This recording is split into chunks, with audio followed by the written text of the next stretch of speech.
सभी श्रोताओं का रामायण की कथा में हार्दिक स्वागत अभिनंदन। आज के इस वीडियो में आप सभी के सामने प्रस्तुत है हनुमान का सीता को मुद्रिका देना। बढ़ते हैं कहानी की तरफ।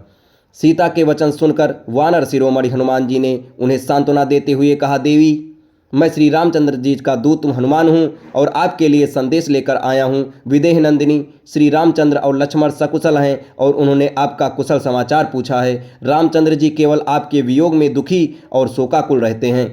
उन्होंने मेरे द्वारा आपके पास अपना कुशल समाचार भेजा है और तेजस्वी लक्ष्मण जी ने आपके चरणों में अपना अभिवादन कहलाया है।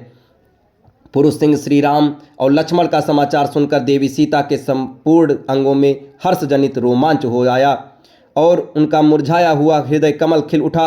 विषादग्रस्त मुखमंडल पर आशा की किरणें प्रदीप्त होने लगी। इस अप्रत्याशित सुखद समाचार ने उनके मृतप्राय शरीर में नवजीवन का संचार किया। तभी अकस्मात सीता को ध्यान आया कि रामदूत कहने वाला ये वानर कहीं स्वयं मायावी रावण ही ना हो। ये सोचकर वह वृक्ष की शाखा छोड़कर पृथ्वी पर चुपचाप बैठ गई और बोली, हे मायावी, तुम स्वयं रावण हो और मुझे छलने के लिए आए हो। इस प्रकार के छल प्रपंच तुम्हें शोभा नहीं देते और न ही उस रावण के लिए ही ऐसा करना उचित है। और यदि तुम स्वयं रावण हो तो तुम्हारे जैसा विद्वान शास्त्रज्ञ पंडित के लिए तो ये कदापि शोभा नहीं देता। एक बार सन्यासी के भेष में मेरा अपहरण किया, अब एक वानर के भेष में मेरे मन का भेद जानने के लिए आए हो। धिक्कार है तुम पर और तुम्हारे पांडित्य पर। यह कहते हुए सीता शोकमग्न होकर जोर जोर से विलाप करने लगी। सीता को अपने ऊपर संदेह करते देख हनुमान को बहुत दुख हुआ। वे बोले, देवी, आपको भ्रम हुआ। मैं रावण या उसका गुप्तचर नहीं हूँ। मैं वास्तव में आपके प्राणेश्वर राघवेंद्र का भेजा हुआ दूत हूँ। अपने मन से सब प्रकार के संशयों का निवारण करें और विश्वास करें कि मुझसे आपके विषय में सूचना पाकर श्री रामचंद्र जी अवश्य दुरात्मा रावण का विनाश करके आपको इस कष्ट से मुक्ति दिलाएंगे। वह दिन दूर नहीं जब रावण को अपने कुकर्मों का दंड मिलेगा और लक्ष्मण के तीक्ष्ण बाणों से लंकापुरी जल कर भस्मीभूत हो जाएगी। मैं वास्तव में श्री राम का दूत हूँ। वे वन वन में वियोग में दुखी होकर आपको खोजते फिर रहे हैं।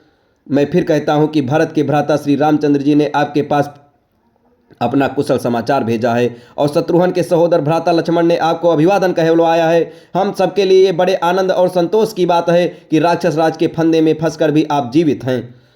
अब वह दिन दूर नहीं जब आप पराक्रमी राम और लक्ष्मण को सुग्रीव की असंख्य वानर सेना के साथ लंकापुरी में देखेंगी।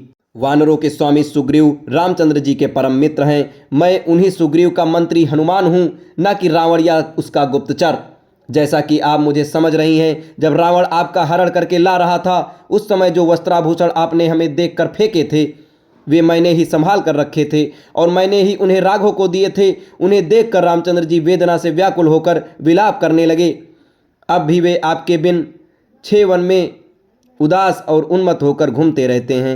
मैं उनके दुख का वर्णन नहीं कर सकता। हनुमान के इस विस्तृत कथन को सुनकर जानकी का संदेह कुछ दूर हुआ, परंतु अब भी वह उन पर पूर्णतया विश्वास नहीं कर पा रही थी। वे बोली, हनुमान, तुम्हारी बात सुनकर एक मन कहता है कि तुम सच कह रहे हो।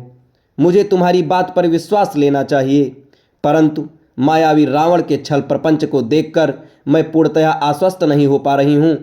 क्या किसी प्रकार तुम मेरे इस संदेह को दूर कर सकते हो?